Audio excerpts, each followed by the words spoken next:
Hey everybody, this is Anne and we're back with the Fundamentals of Color Mixing series. This month we're doing my favorite color, yellow. We're going to talk about the different yellows. We're going to show how mixing them with white reveals some things about them. We're going to show how they mix with black and how you can create your own olive greens from that mix. And we're also going to do some complementary color mixing, and we're going to talk a little bit about how each yellow might be suited for mixing with particular other colors. All right, let's get to it. Alrighty, here we are. Yay. Ooh, and I have copper corners on my wet palette today because my husband finally found his after stealing mine because he couldn't find his. We bought them at the same time, of course. All right, so there are 3 yellow pigments that you will usually see being used in creating miniatures paints today. There are also a few oddballs. Chimera Colors has what, a diarylide yellow. I never know how to say that dang name. But there's some other yellows out there. But in general, these 3 are the ones that are most common. They're the ones that are most common used in mixing, right? So when mixing the colors that come to you pre-bottled and the ones you might get the best results with by mixing. So 3 different yellows. Obviously, we've got a warm yellow. That almost looks like an orange, doesn't it? Then we've got our, what we call a green shade yellow or a cool yellow. Which isn't really greenish, but it might look a little greenish next to that orange phase yellow. Then we've got our yellow oxide, yellow ochre, whatever you want to call it. It's one of the iron oxides, and it is also a yellow. Reaper uses these 3 yellows in particular in their mixing when we create all the colors in Master Series 2.0 and the original Master Series. These are generally the 3 pigments that we're using. These are the 3 in our pigment wheel that we're adding to colors to make them. Now that said, some things will surprise you when we start mixing. I'm going to get some white out here. Probably quite a bit of white. And then I'm going to get out some black. Pure black, coal black, lamp black is the name of the pigment. Get some of that out. Alrighty. And in a bit, we'll get out some complementaries and stuff like that. So, you can really, if you have doubts, if you are like that is plainly an orange and you are hallucinating, the single best thing you can do is to grab a little bit of that and throw some white in it when it promptly turns much more yellow.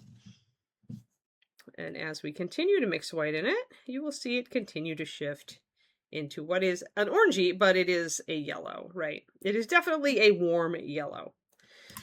And then this one isn't going to surprise you much at all. It's obviously yellow. It is one of the weakest pigments as far as the coverage goes. But so these are the 2 yellows that you're likely to see. Can you mix them? Yeah, you can. If you want something in the middle, you can certainly mix them together. And you're going to get something in the middle. This one's going to be a little stronger than that one, so this yellow is very weak, so if you want it to slide a little bit more that way, you'll have to use more of this cool yellow than of the warm yellow to get something in the middle. There is a pigment that is called what people call a spectrum yellow that is neither warm nor cool, but it is not generally in use as far as a mixing color for paint just because it is expensive. And then when we add white to the yellow oxide as well, you'll see that it does go a bit brighter. This yellow oxide actually turns quite a bit brighter. You see, it is quite a yellow, but it will look very bright if you put it over white primer. It'll look quite intense unless you've got another one of these yellows near it.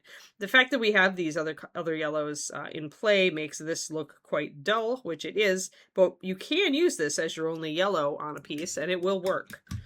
The real interesting stuff happens, though, when you start mixing yellow with black. And some of you who like to use washes may have discovered this early on in your painting journey, but when you mix yellow with black, you don't get a darker yellow. And if you put a black wash over a yellow object, it tends to turn green.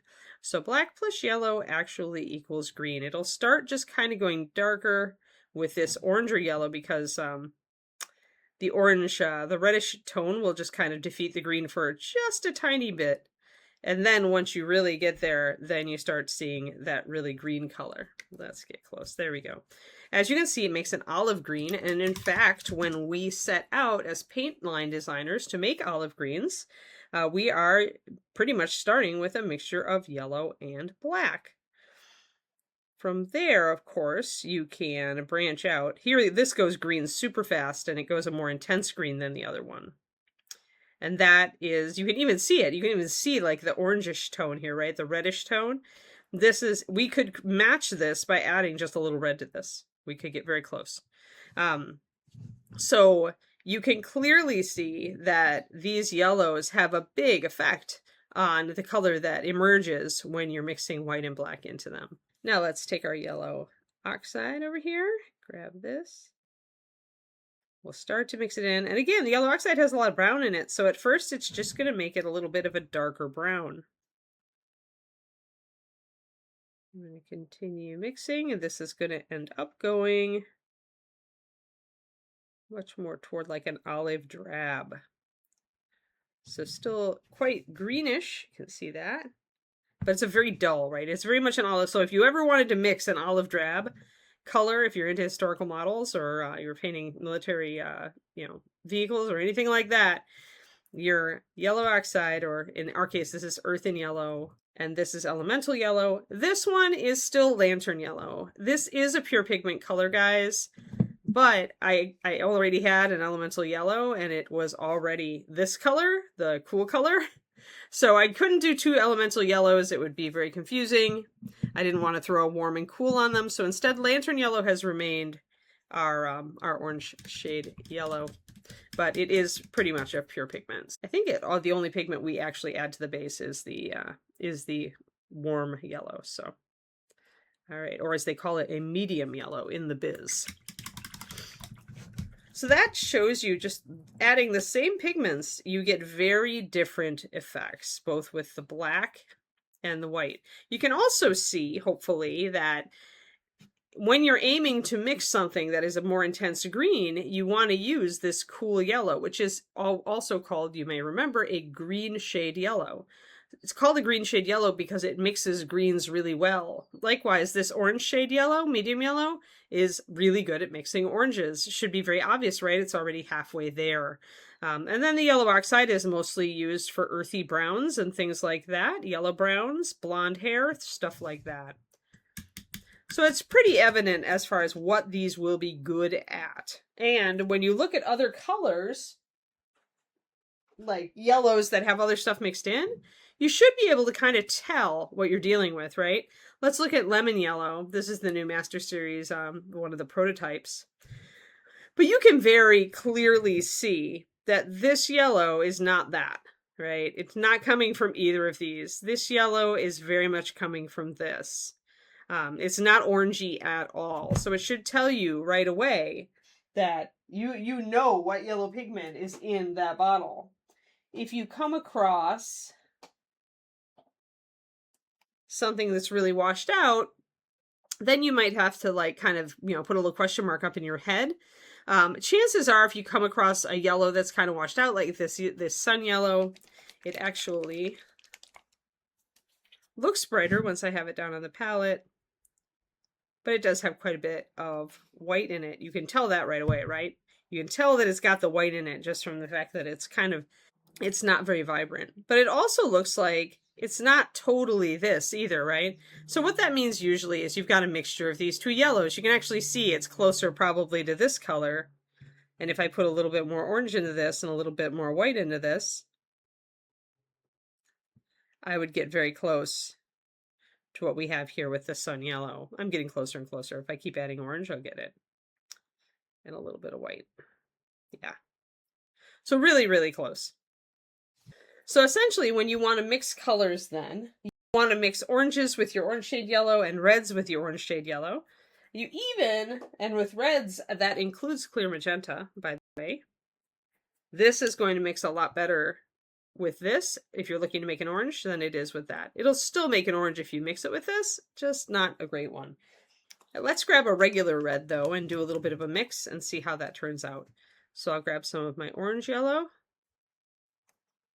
I just grabbed a random red, honestly, and I ended up getting blood red, which is a standard red, but it is a bit cooler. A little bit more bluish. I'll take a tiny bit of that. And mixing these two together, even with the bluish cast, is still going to give you a pretty darn bright orange. But if we use our yellow, our green shade yellow over here, that's going to be a much weaker orange. You see, it's a little bit muddy. And that's because we're trying to use that green shade yellow to mix an orange that the orange shade yellow is far more suited for. So you can see that effect there. Likewise, if I pick a random green or blue. All right, what we got? Oh, cyan and viper. That's not a bad call. And we go over here. Cyan blue is a pretty potent medium blue. I use it as a primary a lot. And viper is a little bit, it's around a medium green. So again, let's grab our orange shade yellow. Let's get a tiny bit of blue.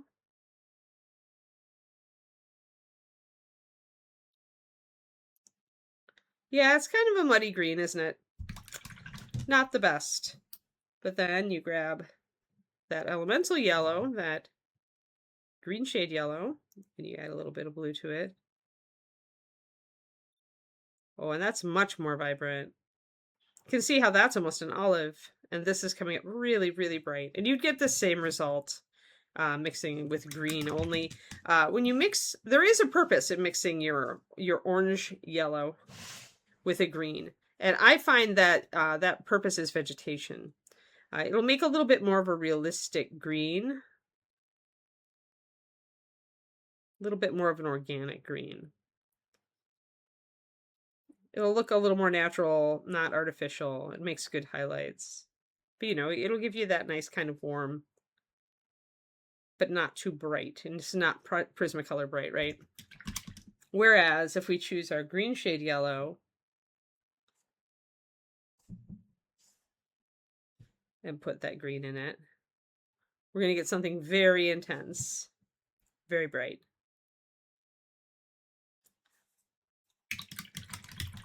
And if you're looking to keep pretty bright, like this green is a pretty bright color. So if you're looking to mix a saturated highlight for that, then definitely you go with the green shade yellow, maybe even some white. But this is more like if you're looking to paint some like leaves or brush and you don't want a really, really punchy green, you just want something that looks a little bit more natural, then using that orange shade yellow to mix with the blue and the green, that'll give you something a little bit more organic, more natural, less bright artificial turf green. So what is this oxide good for? Well, all sorts of stuff.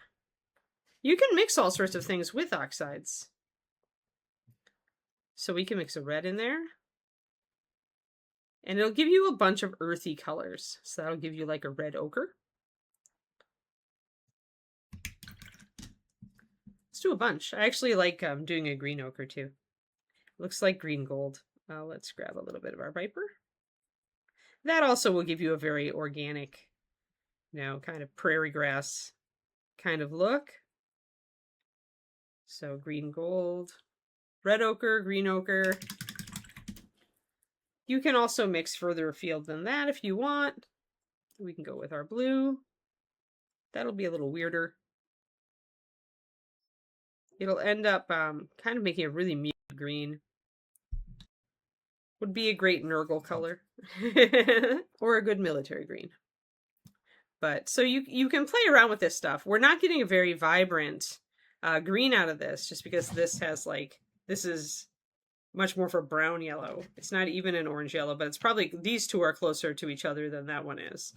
So whenever you're trying to mix those, that's why it worked a little bit better to try to make that red ochre there, that red oxide. And if we go, let's just take a little bit of this. We can also mute out our red. Make our red a little bit softer. But keep it more on the red side.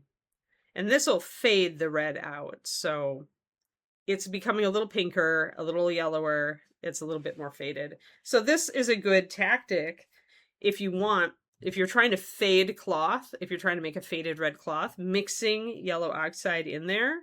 I often will use a little bit of white as well. for opacity and for just to bleach it out a little bit. But using this along the edges of a faded red cloth is a really good tactic. Or if the whole cloth is faded, you know, using it anywhere the light would have bleached it. So that's a really, really good way to use your yellow oxide. All right, let's do using muting it. Obviously, we've got a whole bunch of muted greens that we've managed to create here and muting out our yellows. But let's try our complementary colors. So the big difference here is going to be, are we using a reddish purple or are we using a bluish purple? So the purples I've chosen is one is elemental purple, and this one's a bit more on the blue side. And monarch purple here is much more on the red side. So you can definitely see those. Remember that a lot of dark purples do have black in them, but these don't. I've chosen them specifically because they do not, so the black will not show up. If you do choose a purple that has black in it, for example, say Kraken ink, which is a blue or purple, but also has black, then you're gonna mute the color even more, essentially. I'm gonna show you how you can get actually some pretty vibrant colors with this. So that's monarch, that's elemental, and let's grab our orange yellow. So just like with choosing a green shade yellow to mix greens and an orange shade yellow to mix oranges, when you are mixing purples and you're looking at a blue purple or a red purple, you will get more pleasing results if you take the warmer purple and the warmer orange together. And that will make a very nice brown color, actually, or a dark orange. This is actually a fantastic color for shading oranges. It is pretty saturated. You can see the vibrancy in it, and that's because we've got no black. If we had black in this color, you'd see it go ashy. It would go much more a dull brown. Wouldn't keep this color at all. And then actually, when we go with the blue purple and the green shade yellow, it's probably going to go quite greenish. Let's see what we can do. Yeah, it is. And that's just a lot of blue coming in. Yeah, so that's going to give you much more of an olive shadow. So if you're mixing shadows, which is usually when you're doing this, when you're mixing a complement in, you're often trying to create a shadow that is a muted shadow, but that still has a bit of life to it.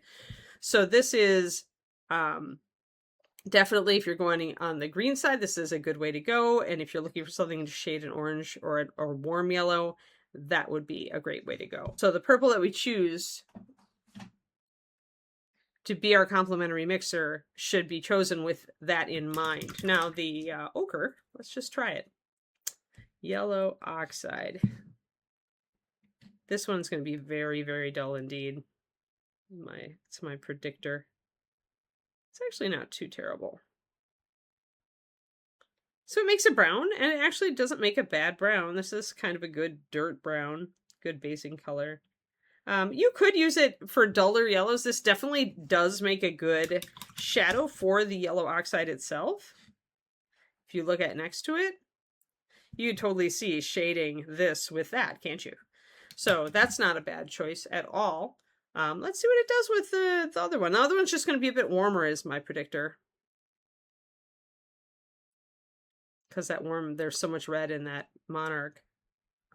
Yeah, so instead of that being a little bit more of a dull shadow, this is a little bit more vibrant, right? It's going to be more orangey. And you can always remember, if you want to know kind of what things are, you can always add white, kind of look at them up close. And this is making pretty neutral, kind of a dusty brown. So yeah, it's not too greenish. That's good. Hasn't gone that way. And over here,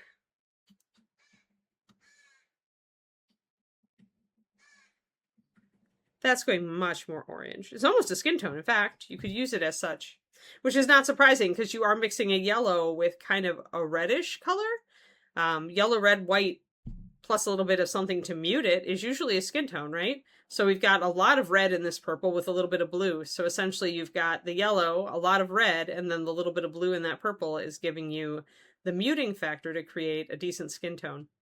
So kind of sneaky, huh?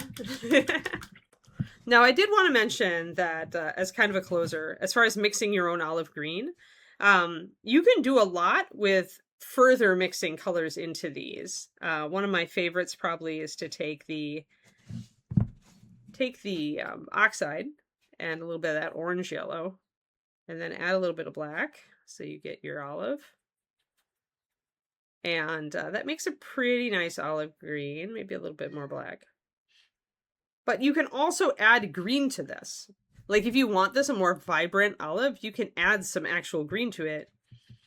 And that's going to give you a much punchier olive green, like so.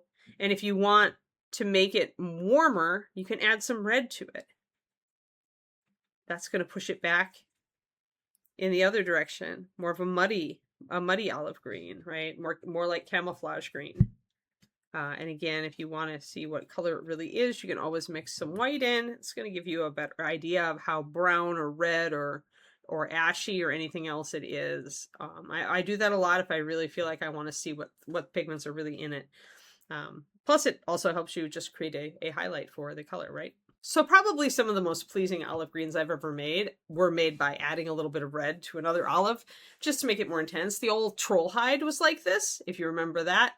I think that color may still be around at this point. I don't think it survived into 2.0, but troll hide is made just like that. Now it has green in it as well, so it's got actually a mixture, which you can see. But the core of this color, it's a deep olive green, but the core of this color is yellow and black. And then green pigment is added and red pigment is added to warm it up. So like if we add white to this, you can definitely see it's got green pigment in there. Just from the fact that it's coming up much more vibrant. The other thing you can guess from this is that I did not actually make this with earthen yellow. I actually made this by mixing black into this, which gives us, remember, that brighter green. But you add a little bit more black to that, and you get that bright green plus black equals this, and maybe a little bit of green pigment. Can we do that? Let's just check.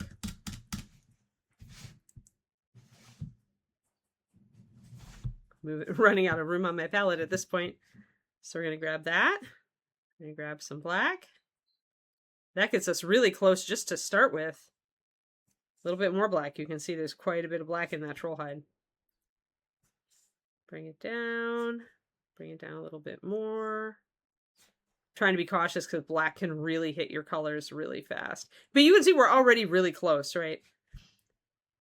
A little bit more. Okay, that's way maybe more too much. No, that's actually good. So that's very, very close in color so far. Let me grab some white and prove it. Pretty close.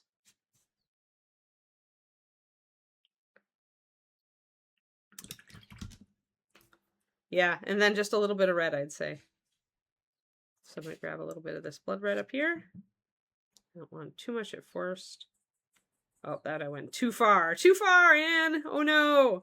But you get the idea. Actually, this made a really cool color.